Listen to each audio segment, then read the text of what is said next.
안녕하세요. 책나들입니다. 오늘은 이선우 작가의 단편소설 토끼마켓을 읽어드리겠습니다. 이 작품은 이선우 작가의 오후 2시에 친절한 이웃이라는 소설집에 실린 소설입니다. 이선우 작가 소설은 다 좋지만 그 중에서도 특히 가장 인상 깊었던 소설이라면 오후 2시에 친절한 이웃입니다. 이 작품은 책나들에서도 낭독한 바 있는데요. 소통에 대한 깊은 깨달음을 주는 작품이었습니다. 이번 작품 토끼마켓에서는 또 어떤 메시지를 던져줄 것인지 사뭇 기대가 됩니다. 자, 그럼 이야기 속으로 들어가 보겠습니다. 그녀는 공원으로 가는 중이었다. 중간에 도시에서 가장 오래된 은행나무를 보고 싶어 언덕길을 올랐다. 오랜 세월 땅 깊숙이 뿌리 내리고 풍성한 가지를 키운 은행나무를 보면 위안이 될 듯 해서였다. 멀리 은행나무가 눈에 들어왔다. 그런데 은행나무 가까이 엿장수의 각설이 타령에 맞추어 한 무리의 노인들이 춤을 추고 있었다. 그녀는 우스꽝스러운 춤사위와 마이크에서 나오는 커다란 노랫소리가 싫었다. 그 앞을 지나가는 것은 더욱 싫었다. 은행나무 보는 것을 포기하고 공원 입구로 돌아가기 위해 그녀가 아는 샛길로 발길을 옮겼다. 공원은 이른 시각인데도 많은 사람들로 활기찼다. 주로 여자들이 무리지어 공원 중앙의 호숫가 산책로를 걸었다. 우거진 느티나무가 터널처럼 긴 산책로였다. 한 무리의 여자들이 비정상적으로 양팔을 앞뒤로 휘적거리며 걸었다. 순간 그녀는 그들과 일행인 척 걷고 싶다는 충동이 일렁였다. 바로 뒤에 붙어 그들을 따라 양팔을 앞뒤로 크게 흔들며 걸었다. 그래야만 그들과 밸런스가 맞고 늠름한 나무들과도 잘 어울릴 것 같아서였다. 앞서 걷는 일행 중 붉은 운동복을 입은 여자가 요즘 유행하는 전염병에 관한 얘기를 꺼냈다. 백신 부작용에 대한 두려움을 말할 때는 흥분한 듯 목소리가 커졌다. 그들이 잠시 서면 그녀도 따라섰다. 차분한 어투의 여자는 물통을 꺼내 물을 한 모금 넘긴 뒤 전염병 때문에 자신이 운영하는 노래방이 회생불능 상태가 되었다는 말을 끝낼 때는 울먹이는 듯했다. 옆에서 걷던 여자도 가늘게 한숨을 내쉬었다. 걷기라도 해야 그나마 화가 가라앉는다는 거였다. 걷다 보면 평정을 찾아서 돌아가지만 다음 날 아침이면 떠오르는 해처럼 자신에게 처한 답답한 현실이 뭉실뭉실 피어올라 다시 공원을 찾게 된다는 거였다. 그녀는 자신이 하고 싶은 말을 그들이 대신 해준다고 생각했다. 그녀도 매일 나와 걸었다. 걷지 않으면 깊은 굴을 파고 들어가 언제까지고 세상 밖으로 나오지 못할 것 같아 두려웠다. 어린이집 교사들은 대부분 젊은 여자여서 나이 든 그녀와 휴일을 같이 보낼 여유가 없었다. 그녀가 다니던 어린이집은 원생이 더 이상 늘지 않아 폐원했다. 올 초의 일이었다. 하나 낳아 키운 아들이 3살이 되던 해부터 보육교사를 시작했으니 짧지 않은 세월이었다. 그녀는 보육교사를 그만둔 뒤로 갱년기 증세가 생겼다. 생리도 불규칙했다. 의사는 한두 번 생리가 있다가 곧 폐경이 될 거라고 했다. 그녀는 한동안 폐원한 어린이집 앞을 서성였다. 어린이집 앞 놀이터에서 혹시 그녀가 보육했던 원생을 만날 수 있을까 해서였다. 그 짓을 그만두기 위해 공원에 나와 걷기 시작했다. 그녀에게 시간은 야속하게 느릿느릿 지나갔고 고요하게 흘렀다. 지루한 날들이 이어졌다. 아, 심심해. 그녀는 자신에게 찾아온 심심함을 더 심심하게 만들기로 마음먹었다. 자신에게 가장 중요하지 않고 급하지 않은 일이 어떤 일인지 고민했다. 중요하고 급한 일에 당분간 매달리고 싶지 않았다. 그때부터 그녀는 걷는 것이 더욱 즐거웠다. 잠깐 생각에 잠겨 걷는 동안 같이 걷던 여자들이 보이지 않자 그녀는 친구가 사라진 듯 허전하고 쓸쓸해졌다. 늘 혼자였던 그녀는 습관대로 괜찮아지려고 눈을 돌려 다른 길을 찾아 두리번거렸다. 작약이 만개한 들판 저편에서 웨딩 촬영 중인 한 무리가 눈에 들어왔다. 날씨는 화창한데 구름이 군데군데 몰려다녔다. 그녀는 웨딩 촬영을 위한 무리들 쪽으로 발길을 돌렸다. 그들은 수레국화와 계양계비가 활짝 핀 들판을 배경으로 사진을 찍고 있었다. 신부는 미소를 짓고 있었지만 몹시 지쳐 보였다. 촬영 기사는 한쪽 눈을 찌그리고 다른 한쪽 눈은 뷰파인더에 대고 신랑 신부 모습을 마구 찍어댔다. 그녀는 지쳐 보이는 신부가 짠한 생각이 들어 가져온 물 한 병을 건네는데 드레스 자락을 들고 호위병처럼 신부 옆에 섰던 스텝이 물병을 낚아채듯 받아들었다. 고맙습니다. 그런데 화장실 가기 어려워서 물 못 마십니다. 어머, 그래요?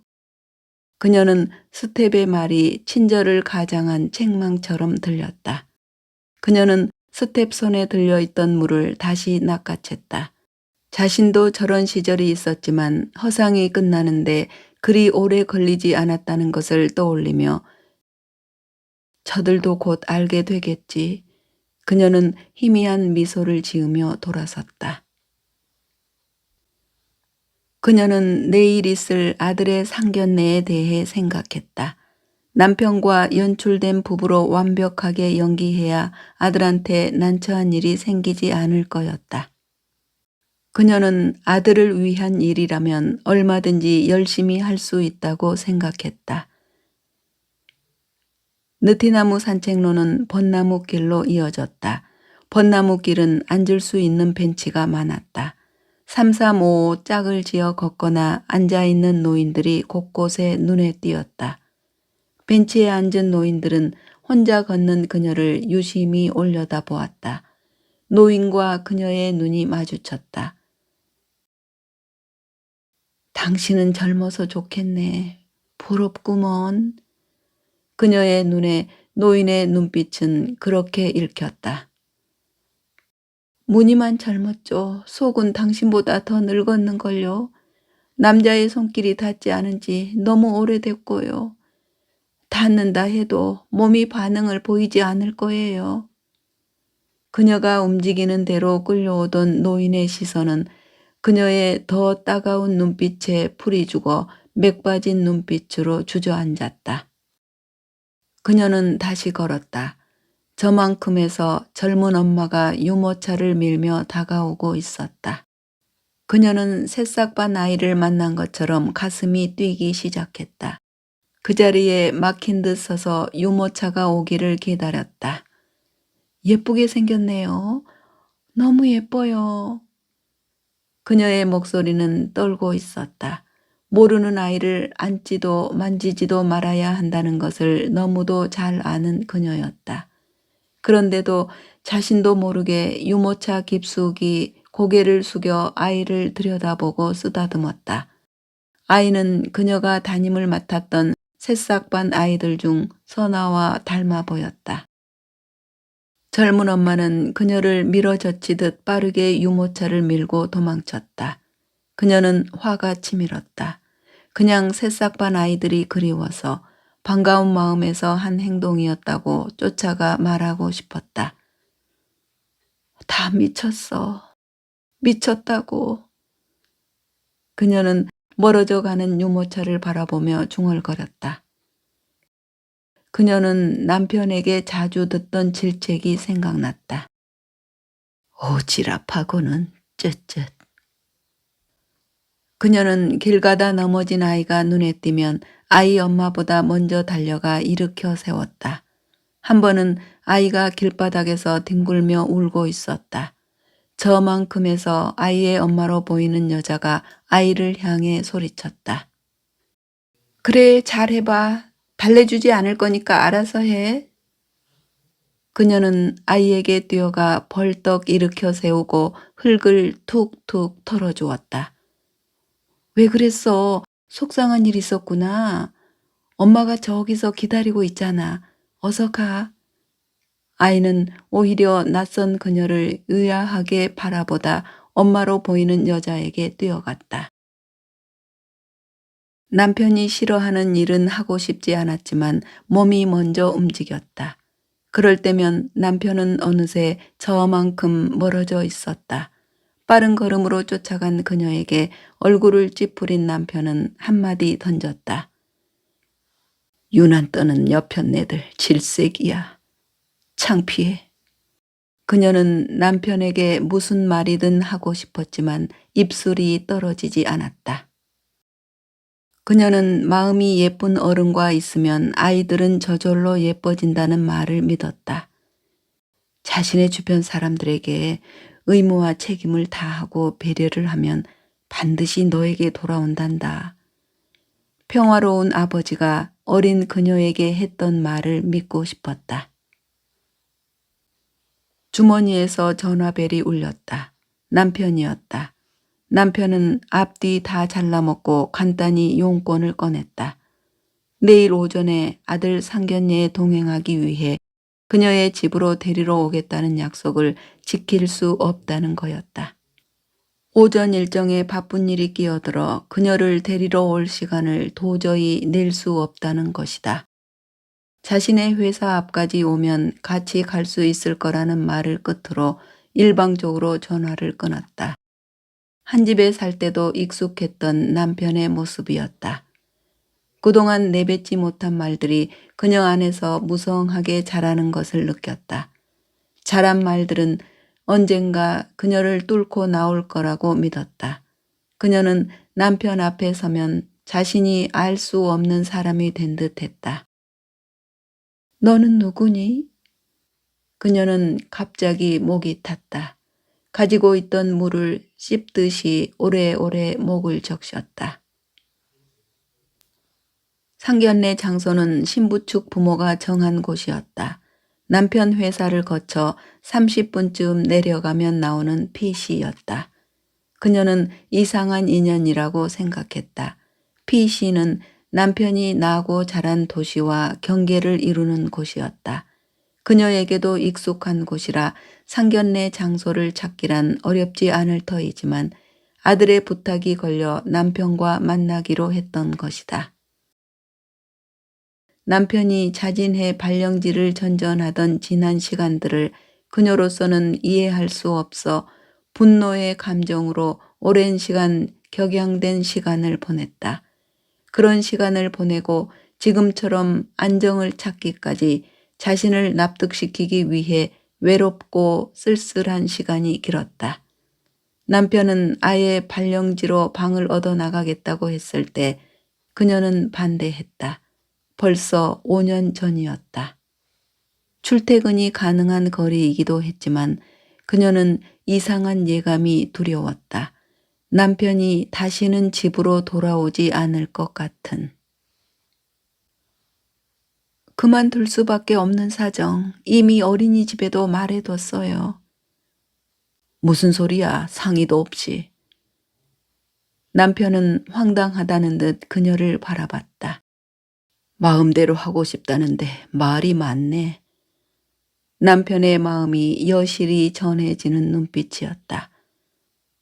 당신은 뭐든 나와 상의했나요?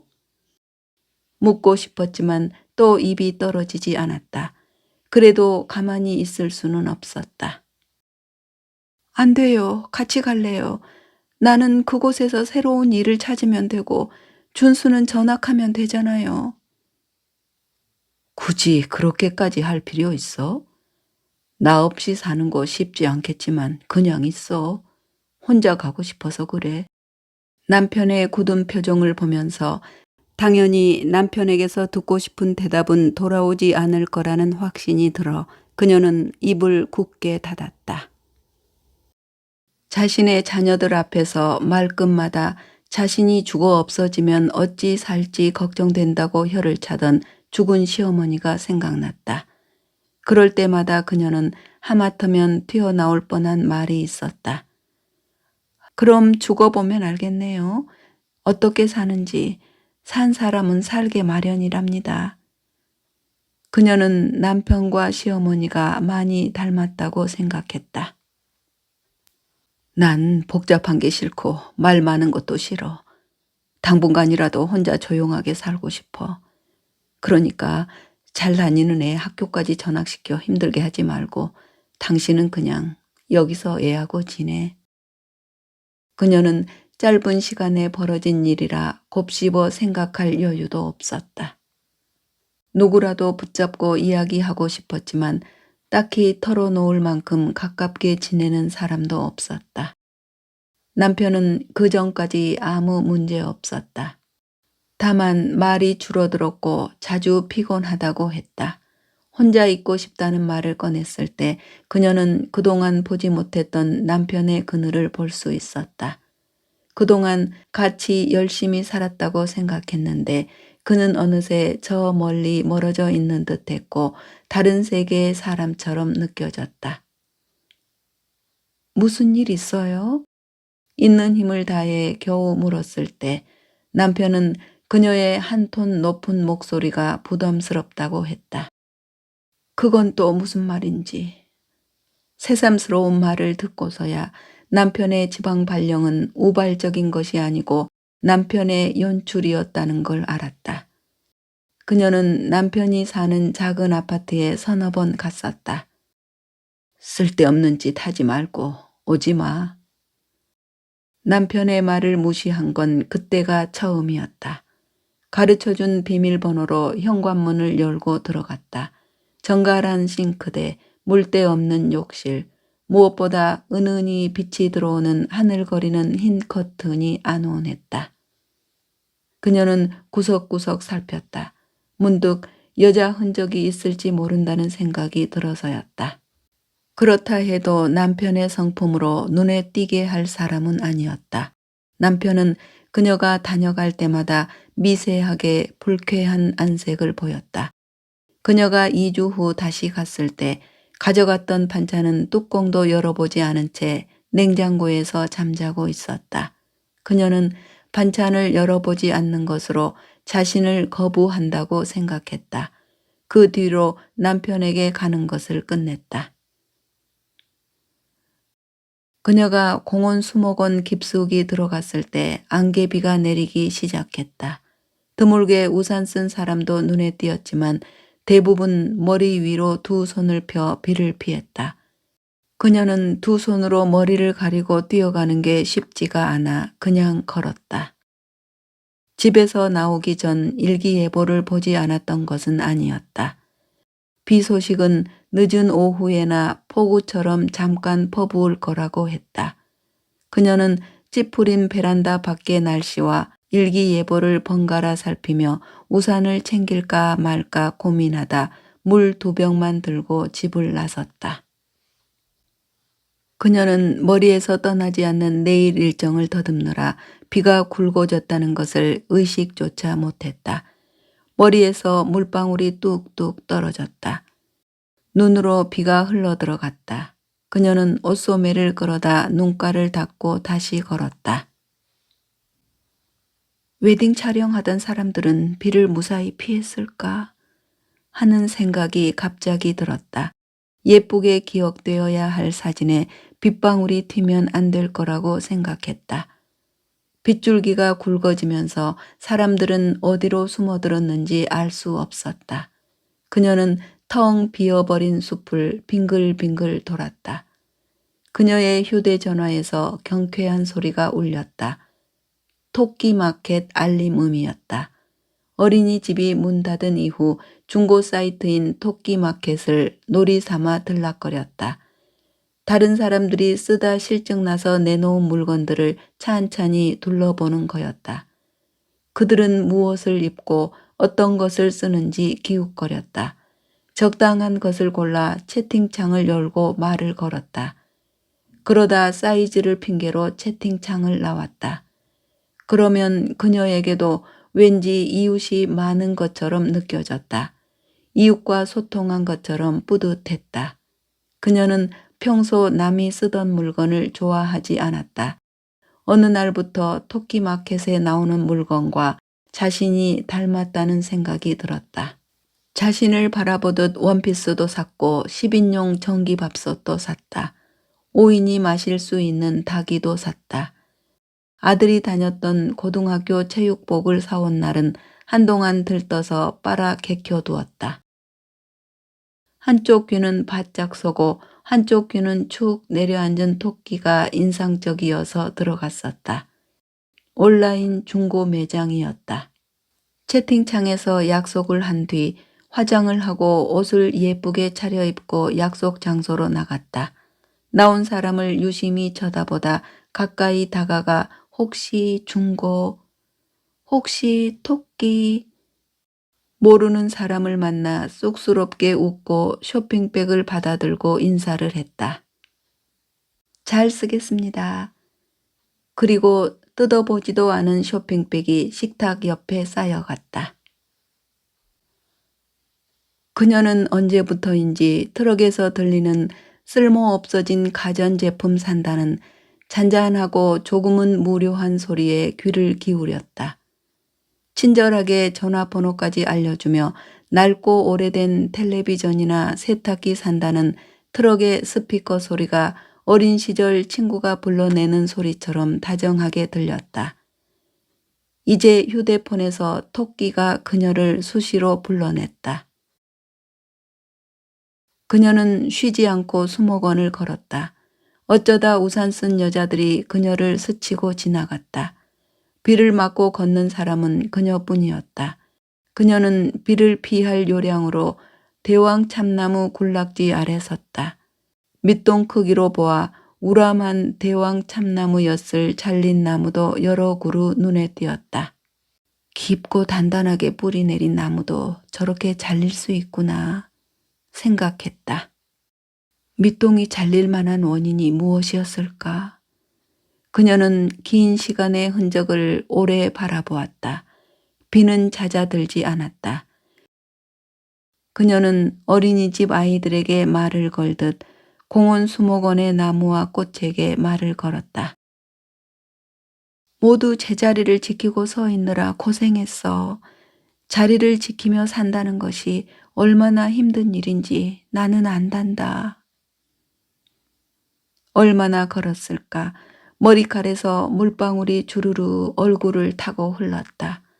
마땅히 비를 피할 곳은 근처 화장실밖에 없어 보였다. 그녀는 화장실로 들어가 처마 밑에 서서 낙숫물을 바라보았다. 자기 자신이 알 수 없는 사람이 된 듯했다. 그녀는 자신이 누구인지 왜 이곳에 서 있는지 잠깐 고민하다 그만두었다. 그럴 때마다 남편이 끌려 나오는 것이 싫었다. 그녀는 갑자기 얼굴에 열이 확 올라왔다. 정수리에서도 뜨거운 것이 솟았다. 갱년기가 찾아오면서 시도 때도 없이 열이 솟구치고 땀이 흘렀다. 잠자리에서 깨어나면 온몸이 땀으로 젖고 침대 시트도 젖었다. 그런 날은 잠을 설치고 베란다 밖 먼 불빛을 바라보다 아침을 맞았다. 아들과 함께 지낼 때는 그나마 괜찮았다. 아들의 출퇴근 시간이 벅차 회사 인근의 작은 오피스텔을 얻어나간 뒤로 눈에 띄게 그녀의 갱년기 증세가 심해졌다. 그나마 어린이집에서 아이들과 지낼 때는 가장된 활기라도 있었다. 많이 걷고 스트레스 받지 마세요. 그녀는 의사의 말을 귀로 듣지 않고 아름다운 꽃을 바라보듯 구경했다. 그녀는 화끈거리는 정수리 때문에 빗속으로 뛰어들어가 돌처럼 서 있었다. 얼마나 지났을까? 뜨거웠던 머리가 시원해지는 게 느껴졌다. 우산 하나를 받쳐들고 걷던 두 여자 중 하나가 우산을 하늘로 높이 쳐들고 그녀를 빤히 보며 말을 걸었다. 어디 불편하세요? 뭐 도와드릴까요? 어디 들어가 비 좀 피하시죠. 감기 걸리시겠어요. 그녀의 귀에 여자 목소리가 빗소리처럼 들렸다. 몸을 타고 흐르던 뜨거운 것들이 사라지더니 오한으로 몸이 떨려왔다. 그녀는 빠르게 걷기 시작했다. 그녀는 한 달 전 늦은 밤 아들에게서 온 전화가 떠올랐다. 일찍 잠들지 못한다는 것을 알고 아들은 늦은 시간에 전화를 했다. 상견례를 했으면 하는데 시간이 언제가 괜찮겠냐고 물어왔다. 그녀는 당장 다른 직장을 가질 형편은 아니니 시간은 아무 때나 맞출 수 있을 거라고 했다. 그렇게 잡은 날짜가 내일인 거였다. 엄마, 요즘 건강은 괜찮으시죠? 그녀는 괜찮지 않다고 말하고 싶었지만 내뱉지는 않았다. 당연히 괜찮지. 엄마 있잖아요. 두 분 따로 사는 거 저쪽 집에서 몰라요. 앞으로도 그랬으면 좋겠어서요. 설한이도 아직 모르고요. 그저 아버지 직장 때문에 잠깐 그런지 알아요. 저쪽 집은 그렇다 해도 설한이까지는 좀 그렇지 않겠니? 언제까지 그럴 수 있을까 싶다. 그리고 얘기 못할 일 아니지 않니? 설한이한테는 차차 얘기해야죠. 그런데 두 분이 별거 하는 거 이유를 얘기할 수가 없어서요. 납득 가능한 이유가 없잖아요. 왜라는 물음에 엄마 같으면 뭐라고 얘기하시겠어요? 통화를 끝냈을 때 그녀는 땀으로 온몸이 축축하게 젖어 있었다.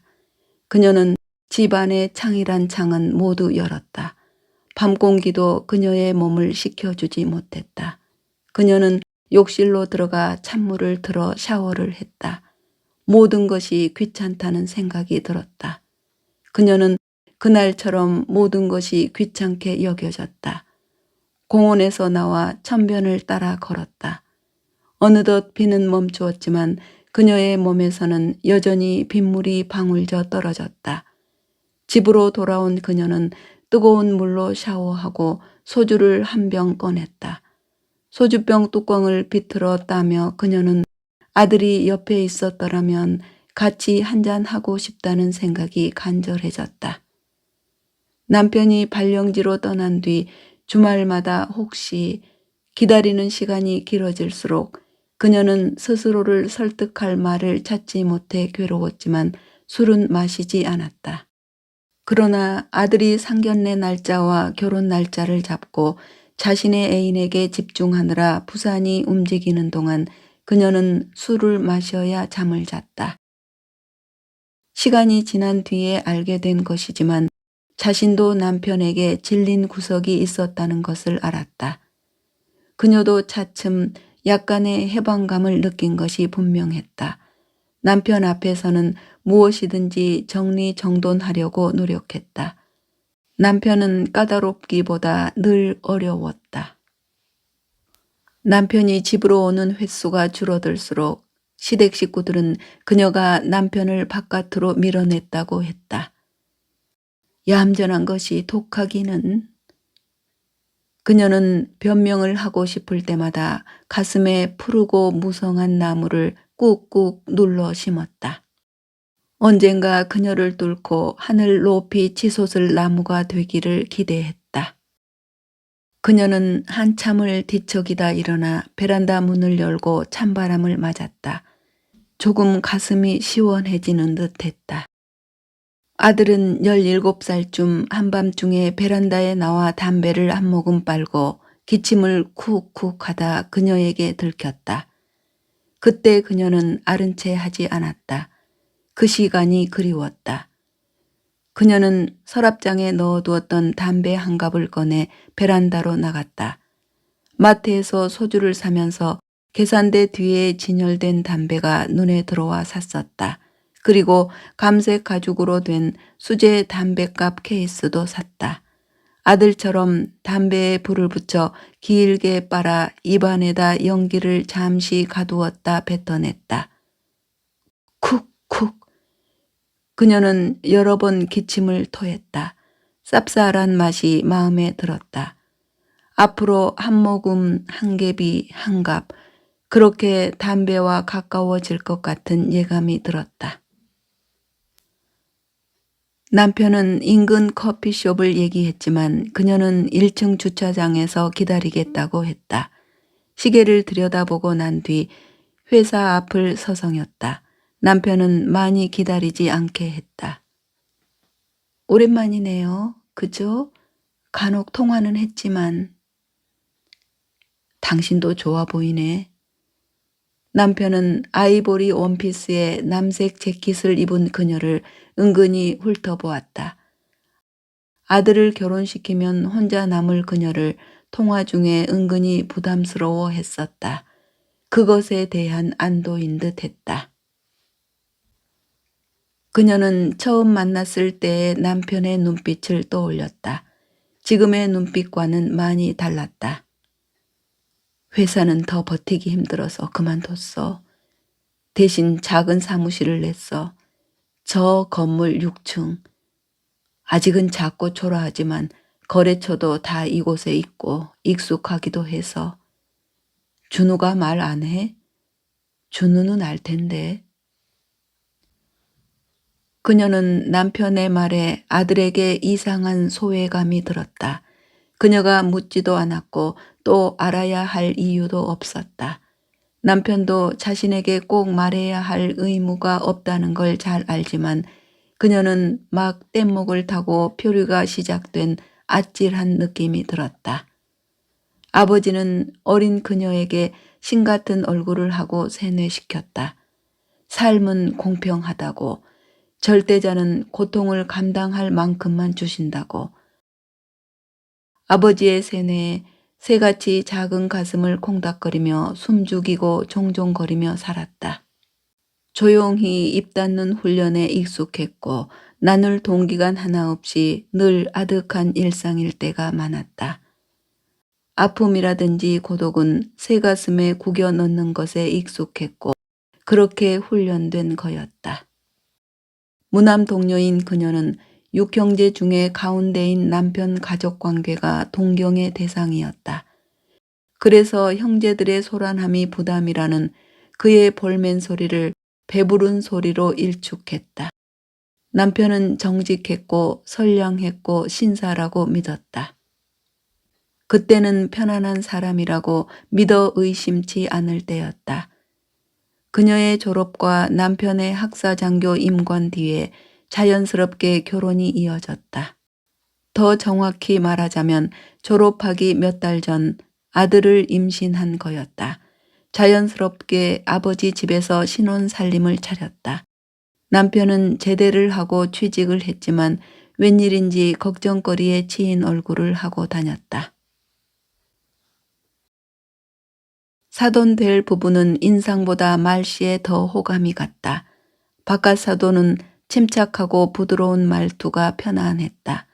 그녀는 흡사 오빠가 있으면 저렇지 않을까 싶었다. 반대로 안사돈은 활달하고 경쾌했다.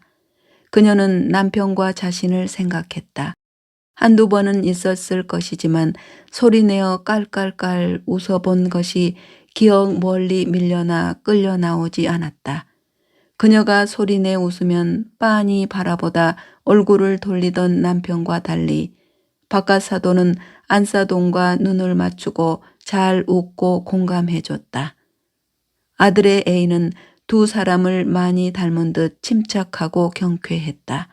그녀는 아들을 바라보고 아들은 자신의 애인을 바라보며 빙그레 웃었다. 잘 웃는 아들을 보며 그녀는 안심했다. 그런데 기이하게도 가슴에서 바람이 지나갔다.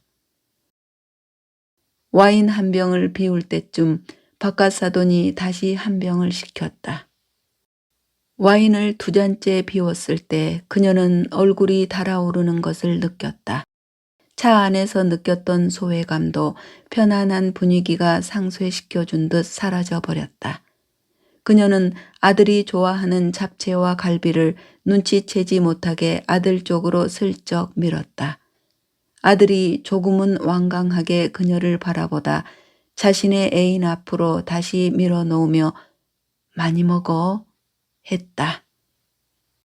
한창 좋을 때죠. 그렇죠? 안사도는 아이들의 모습을 흐뭇하게 지켜보다 그녀를 의식했는지 한마디 던졌다. 그녀는 자신이 잡채와 갈비를 아들에게 밀어주었을 때부터 안사돈이 지켜보았구나 싶어 조금 민망했지만 얼굴이 달아오른 자신에게 더욱 집중하느라 길게 민망해야 할 여유가 없었다. 운전을 하셔야 하니까 안사돈께서 한 잔 더 드시죠. 그녀는 바깥 사돈의 권유를 거절하지 않았다. 잔을 받아들고 반사적으로 아들 얼굴을 쳐다보았다. 아들은 고개를 미세하게 끄덕였다. 자식을 나눠 가졌으니 저희가 얼마나 가까운 사이입니까? 자주 만나 친밀하게 지냈으면 합니다만 어떠세요? 바깥 사돈은 한층 더 밝은 얼굴로 동조를 얻고 싶은 듯 남편을 바라보았다. 그럼요. 그러면 좋죠. 저희도 바라는 바입니다. 오늘처럼 친밀한 부부인 척 연기하는 건 한 번도 어려운데 어떻게 무슨 수로 자주 만나 쇼를 하겠다고 쉽게 대답했는지 대답하지 않을 수 없는 상황을 이해 못하는 것은 아니지만 남편이 가증스럽다는 생각이 들었다. 다시 바깥 사돈이 그녀의 빈 잔에 와인을 따랐다. 여보.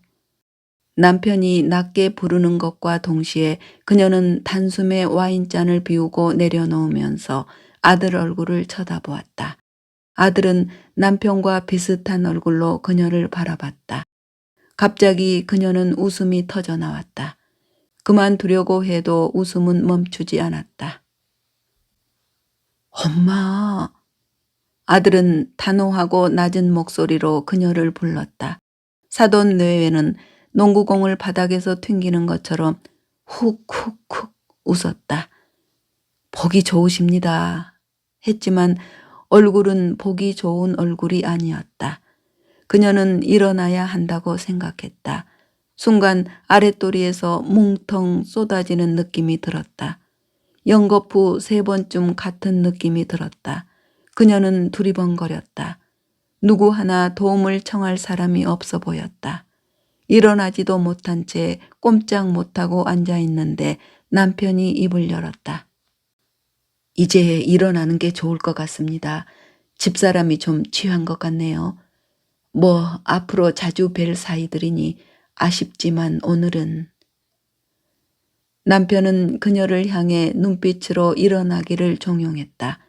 그녀는 온몸이 용광로처럼 뜨거워졌다. 이번에는 폭소와 울음이 같이 터져 나왔다.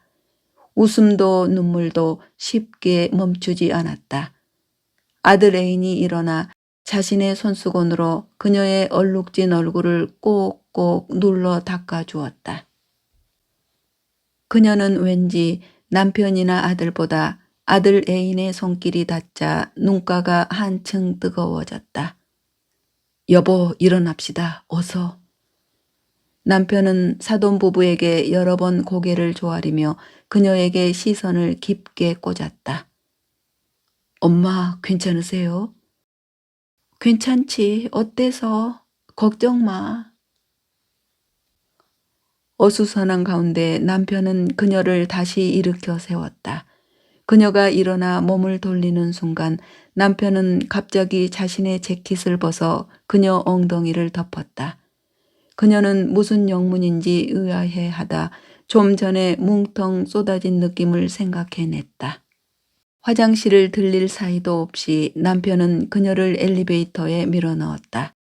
남편은 자신의 손수건을 시트에 깔고 그녀를 차에 앉히고 편의점으로 뛰었다. 잠시 후 생리대와 팬티를 사 차로 돌아온 남편이 한마디 던졌다. 병원으로 가야 하는 거 아냐? 그녀는 고개를 흔들었다. 신음과 같은 울음 사이로 간간히 웃음이 비어져 나왔다. 근거를 알 수 없는 눈물이었다. 진정해. 처음 만난 자리였는데 창피하게 참. 남편이 짧게 한마디 던졌다. 그녀는 남편다운 말이라고 생각했다. 언제나 처연한 그녀의 감정보다 자신의 감정을 소중하게 여겼으니까. 차는 빠르게 달렸다. 얼마쯤 갔을까? 남편은 도로가에 길게 늘어선 아울렛 앞에 차를 세웠다. 사라졌던 남편이 쇼핑백 하나를 들고 돌아와 창가에 머리를 기대고 앉은 그녀 옆자리에 던지듯 내려놓고 차문을 조금 세차게 닫았다. 내 취향대로 샀는데 마음에 들지 모르겠어. 남편은 시동을 켜고 잠시 앞 차창 먼 곳을 바라보다 조용히 입을 열었다. 은근히 강해 보이더니 무슨 일 있는 거야? 그녀는 남편 말에 어떤 대답도 하지 않았다. 입에서 나오는 말은 모두 부질없을 듯 해서였다. 잠깐 사이에 많은 것들이 그녀에게서 빠져나갔다는 생각이 들었다. 자신의 몸속에 키워왔던 나무가 몸을 뚫고 나온 듯도 했다. 이상하게 가볍고 편안했다. 남편은 호텔 주차장에 차를 세웠다. 호텔은 작지만 외관은 깨끗했다. 그녀는 남편이 처음 자신의 집에 데려간 날 돌아오는 길에 들렀던 호텔이 이쯤이 아닐까 생각했다. 아주 오랜 시간이 흘렀다. 그 호텔이 아직 있을리 만무하지만 이 근처임은 틀림없어 보였다. 남편은 체크인을 하고 주차장에서 기다리던 그녀를 데리고 엘리베이터에 올라탔다. 엘리베이터는 5층에서 멈춰섰다.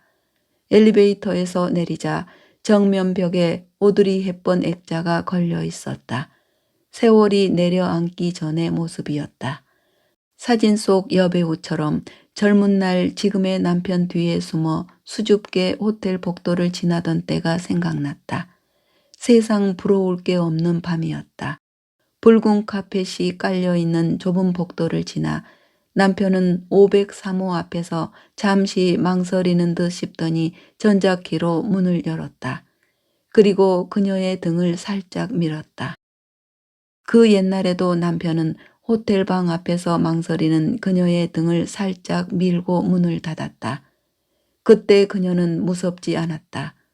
마음을 온통 지금의 남편에게 빼앗겨 안달이 났을 때였으니까. 대학 졸업을 2달 앞둔 날이었다. 연말 연시와 성탄의 분위기는 두 젊은이를 뜨겁게 만들었다. 남편의 부모님을 만나러 갔다 돌아오는 길에 들렀던 호텔방에서 뜨거운 밤을 보냈다. 후회나 미련도 없는 밤이었다. 그리고 10달 후에 아들을 얻었다. 남편은 요란하게 울리는 전화를 받지 않았다. 잠시 후 그녀의 전화도 울렸다. 남편은 자신의 전화를 묵음으로 전환하는 듯 했다. 그리고 그녀의 전화를 들고 묵음으로 전환하고 탁자 위에 2개의 휴대전화를 나란히 올려놓았다. 2대의 휴대전화에서 한참 더 불빛이 반짝반짝했다. 남편은 옷이 든 가방과 생리패드가 든 봉지를 꼼짝 않고 선 그녀에게 들려주고 욕실 문을 열고 등을 가볍게 밀어 들여보내고 문을 닫았다. 한참 후 그녀는 검정색 긴팔 원피스를 입고 나왔다. 그 전부터 그녀가 입던 옷처럼 잘 맞았다. 걱정했는데 잘 어울리네. 남편은 자신이 골라준 옷에 대한 만족감으로 목소리는 한층 부드러워졌다. 그녀는 대답하지 않았다. 고맙다는 말도 하고 싶지 않았다. 자신의 젊음을 방치한 남편이었다. 생리혈로 엉망인 옷을 쇼핑백에 담아 들고 선 그녀는 젖은 머리를 뒤로 넘기며 소파 깊숙이 앉았다. 원피스 자락이 무릎 위로 끌려 올라갔다. 그녀가 원피스 끝자락을 늘리기라도 하듯 아래로 잡아당기면 다시 슬며시 무릎 위로 걷어 올라갔다. 탐탁지 않은 원피스 길이 때문에 그녀는 소파에서 일어나 침대 가장자리로 가 걸터 앉았다. 남편은 일부러 시선을 멀리 두려는 듯 창가에서 움직이지 않고 밖을 내다봤다. 그녀가 어린 나이에는 죽음이 갈라놓을 때까지 부부로 살 거라고 믿었다. 마음만 먹으면 남편의 몸을 언제든지 보고 만질 수 있을 거라는 걸 의심하지 않았다. 어쩌다 보니 남편도 그녀도 서로에게 털끝 하나 건드릴 수 없는 사이가 되어 있었다. 내 몸만 내 것이었다. 이만큼 살고서야 알게 되다니. 피식 웃음이 나왔다. 의사는 폐경 막바지에 한두 번 심하게 생리혈이 나올 거라고 했다. 그날이 하필 오늘이라니. 이상하게 홀가분한 생각이 들었다. 만들어내려고 한 상황이 아니고 악몽처럼 찾아왔으니 자신의 잘못도 아닌 거라고 토닥였다. 그녀는 아들에게 짧은 문자를 보냈다. 엄마 잘 있어. 걱정 말고 즐거운 시간 보내. 남편은 여전히 석고처럼 창가에 서서 밖을 내다보았다. 그녀는 일어나 냉장고에서 생수 한 병을 꺼내 모두 마셨다. 찬물이 들어가니 후련했다. 그리고 한 병을 가져다 남편에게 건넸다. 마셔요. 진짜 병원에는 안 가봐도 되는 거야? 필요하면 데려다 주고. 병원 필요 없어요. 병 아니야. 걱정 마요. 아들 잘 키워줘서 고마워. 내 아들이기도 하니 당연하죠. 당신도 돈 벌어 가르치느라 수고했죠. 얼마큼은 진심이기도 했고 남편도 진심으로 보였지만 그녀는 낯선 공간이 너그러운 마음을 갖게 한다는 생각을 했다. 당신 좋은 상대 있으면 말해요. 호적 정리해줄게. 준우 결혼시키면 홀가분하게 해줄 수 있을 것 같아서 그래. 그녀는 숨을 깊게 내쉬고 남편의 대답을 기다렸다. 남편은 그간 한 번도 이혼에 대해 말하지 않았다. 그녀 역시 먼저 원할 만큼 이혼이 필요한 절차가 아니었다. 그런 일 없어. 필요하면 말할게. 호텔 창밖으로 천변을 산책하는 사람들이 보였다. 남편의 대답을 듣는데 오래된 장면이 떠올랐다. 발령지로 떠나고 두 번째 방문한 남편의 작은 아파트에서 그녀는 컵에 묻은 검붉은 립스틱 자국을 남편 몰래 지워놓고 돌아왔었다. 그녀는 한 발도 앞으로 나가지 못할 자신이라는 것을 알고 있었다. 무엇보다 아는 채 했다면 남편은 떠났을 거였고 그때는 남편을 떠나보내는 것이 두려웠다. 이제 보낼 수 있는데. 그녀는 다시 깊은 숨을 내뱉었다. 남편에 대한 원망이 빠져나간 자리에 원래 타인이었다는 사실이 자리 잡은 듯 했다. 그녀는 휴대전화 무음을 풀었다. 그리고 카카오 택시를 불렀다. 얼마 후 화면에 카카오 택시 도착을 알리는 알림이 떴다. 그녀는 남편보다 먼저 호텔방을 빠져나갈 생각에 가벼운 흥분이 일렁였다. 남겨진 사람의 마음을 남편이 잠시라도 느끼게 됐다는 것이 즐거웠다. 그녀는 쇼핑백을 들고 남편을 돌아보았다. 금방 택시 도착할 거예요. 준우 결혼식까지 만날 일 많을 텐데 또 봐요. 건강 잘 챙기고. 그리고 당신은 좀 쉬었다 가도 좋겠네요. 남편은 갑작스럽다는 듯 아무 말 못한 채 그녀를 바라보았다. 객실을 빠져나오는데 토끼마켓의 빨간불이 깜빡거렸다. 그녀는 깜빡거리는 자신의 휴대전화를 들여다보며 흐리게 웃었다. 네, 이야기는 여기까지인데요. 어른이나 아이나 충분히 사랑받지 못한다는 데서 오는 결핍 내지는 질량값은 같다는 생각이 듭니다. 한쪽 보가 막히면 필시 다른 쪽이 터지듯 막혀버린 사랑의 돌파구가 토끼마켓이라는 공간을 통해 숨을 쉬고 있네요. 즉, 중고로 팔려 나온 물건과 자신을 동일시하며 그들과 교감하고 위로받는 주인공. 믿었던 것에 대한 상실감에서 오는 보상은 아니었을까 생각해 봅니다. 네, 여러분, 오늘도 끝까지 함께 해주셔서 고맙습니다.